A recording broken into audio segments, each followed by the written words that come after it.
नमस्कार. मुख्यमंत्री माझी लाडकी बहीण योजनेअंतर्गत महत्त्वाची माहिती देणारा हा आजचा व्हिडिओ आहे.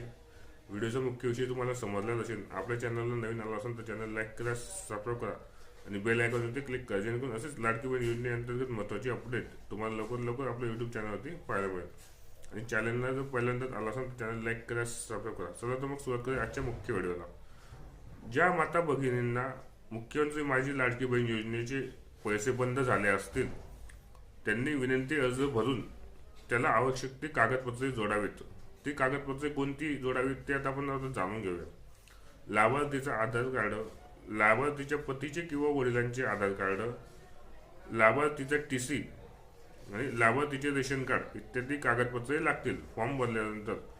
अशा रीतीने आज आपण मुख्यमंत्री माझी लाडकी बहीण योजनेअंतर्गत ज्या माता भगिनींचे या योजनेचे हप्ते म्हणजे पैसे येण्याचे बंद झाले असतील त्यांच्यासाठी माहितीपर व्हिडिओ घेऊन मी आजचा व्हिडिओ बनवला आहे. चॅनलला नवीन आला असेल तर चॅनल लाईक करा, सबस्क्राईब करा आणि बेल आयकॉनवरती क्लिक करा, जेणेकरून लाडकी बहीण योजनेअंतर्गत महत्त्वाची माहिती आपल्याला लवकर आपल्या यूट्यूब चॅनलवरती पाहायला मिळेल. धन्यवाद.